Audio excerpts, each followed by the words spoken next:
watching Iran. We're watching Iran. You know, we have a lot of ships going that direction, just in case. We have a big flotilla going in that direction, and we'll see what happens. It's a big force. We have a big force going toward Iran. I'd rather not see anything happen, but we're watching them very closely. I stopped 837 hangings on Thursday.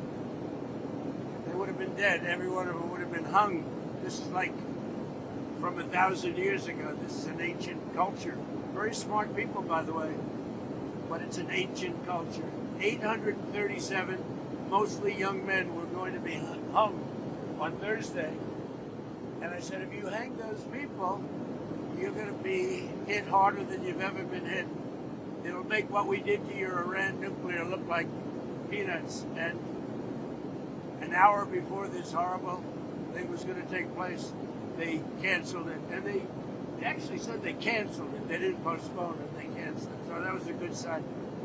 But we have an armada. We have a massive fleet heading in that direction. And maybe we won't have to use it. We'll see. I don't want to say right now. I don't want to get into that. But they know what we're looking for. There's a lot of killing going on. You said today they want to talk. They do. So if you set something up and they ask you. Yeah, I do. I would. They do. But you know, we've talked to them a lot. They should have made a deal before we hit them with the nuclear, because we really that was a devastating hit. That whole area is out of play. And if they try and do it again, they're going to have to go to another area. We'll hit them there too, just as easily, much more easily. Because that was very advanced. They were building that for 10 years, and they'd have to start anew. So you know, that was a total obliteration. What who? The secondary terrorists, those affected by businesses in Iran, the 25% tariff. Yeah, I am doing that. Yeah, we're doing that. If you do business with Iran, you're going to have a tariff of 25%. And when should that go into effect? Goes into effect very soon. Do you still think there's a possibility that the UK or France will join the border peace? Well, I think they're going to want to.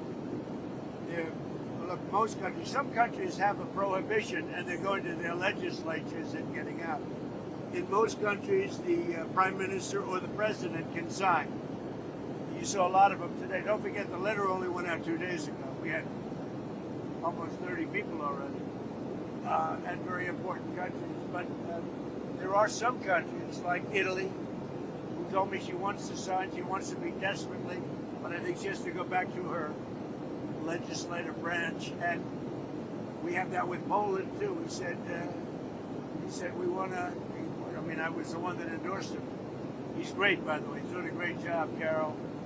But he has to get an approval. Some have to get an approval, some don't. Most don't, but some do. They have, a legal requirement to get an approval. Even if being chairman of the board of peace past the second term in office? I have the right to be if I want. I'll decide, see what happens. But they'd like me to be. It's in theory for life, but I'm not sure I want that. But it's going to do great work on Gaza and maybe other things. You know, it could be beyond Gaza. And we'll work in terms of the with the United Nations, who I've always said the United Nations has great potential, but they have not lived up to them. And I say 8 wars, and I never spoke to them. You'd think I would have spoken to them a lot. But the United Nations has great potential. I think working with the Board of Peace is going to be a good thing for the United Nations.